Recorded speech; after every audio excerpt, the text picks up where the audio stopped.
Yes, as I said, after a top 10 best list does come a top 10 worst list. And like my top 10 best list, these are my personal picks. I'm not saying these are the 10 movies that you should hate. I'm saying these are the 10 movies that I saw this year that I personally just hated for one reason or another. And the funny thing is, there are some terrible movies that came out that won't be on this list because I didn't see them. 2012 was the year that I took a little bit back for myself. Piranha 3 Double D didn't come out in my local movie theater, so I was like, I'm not gonna go search the movie out so I can watch it. I'm better than that. I deserve better. Then when I was doing my Christmas shopping, I found Piranha 3 Double D there for like $5 on DVD, and I was like, I could buy it, but if I spend $5 on this movie and I don't put $5 in the little Santa Claus ringing the bell kettle thing, I'll be a dick, I'll be an asshole, and the $5 could be better spent anywhere else. That's what I'm saying. So there will be a couple movies that are terrible that are not on this list. It's just because I didn't see them because I chose not to. However, of the movies I did see, here they are.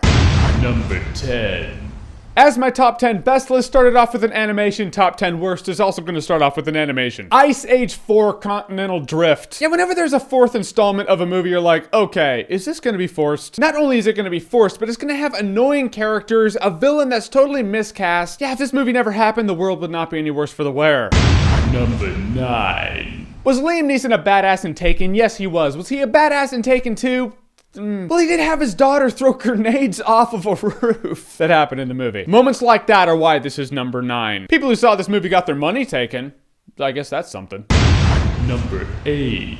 Coming in at number 8 is the concluding chapter to the Twilight Saga. The Twilight Saga Breaking Dawn Part 2. I'm sure people would think this would be higher up on the list, but it's not. I didn't give this movie a dog shit rating because I felt they really did try given the content. That being said, a cool little throwdown at the end of the movie is just not enough. You look at the movie, the premise, the dialogue between the characters that you don't care about, and you're like, yeah, this is probably gonna make my top 10 worst list somewhere. As bad as its predecessors? No. Good enough to miss out on my top 10 worst list of the year? Not in this universe.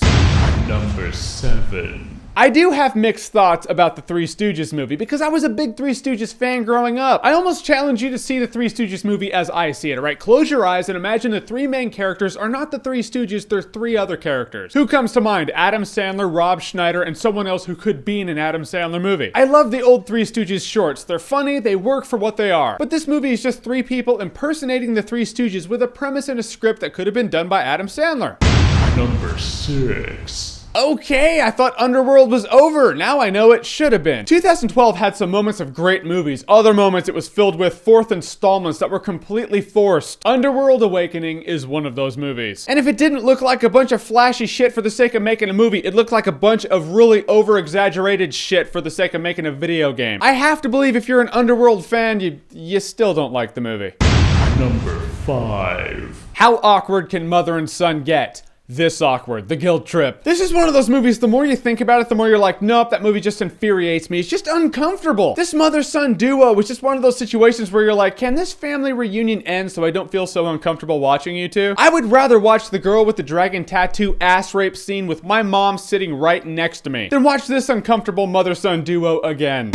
Number 4. Every installment of this movie franchise I hate, but every one of them I go into going, maybe this is the one where they'll actually make it good. Resident Evil Retribution taught me, nope, that's just hoping against hope. Resident Evil Retribution was like Transformers Revenge of the Fallen. A bunch of flashy shit and noise was thrown on the screen for the sake of making action sequences with no real point whatsoever. It's just like, no, we're just gonna do it and have it done. Number 3. All right, we're getting down to the wire. These are the 3 movies where I was like, I could have completely done without that. Number 3 on the list shows us that not only did 2012 have really forced fourth installments of franchises, but really forced sequels also, and that's Ghost Rider Spirit of Vengeance. This movie had a couple of cool-ish scenes, but in the end you're like, why did that happen? I didn't like it because I was sober while watching it. Don't drop acid while watching movies, otherwise we'll keep getting movies like this. Number 2. Coming in at number 2, you ever see those movies where you're like, this was meant to come out on Netflix, but it had a couple of big actors in it, so it came out theatrically. Yeah, Cold Light of Day. That's that movie. In my review, I professed that Bruce Willis and Henry Cavill were the only reasons this came out in theaters. Then I was at the store and I saw a straight-to-DVD Bruce Willis movie, and I was like, well, clearly it wasn't him. Cavill, I hope you kill it as Superman. Otherwise, I'm going to remember you for this. Please don't make me do that. Number 1.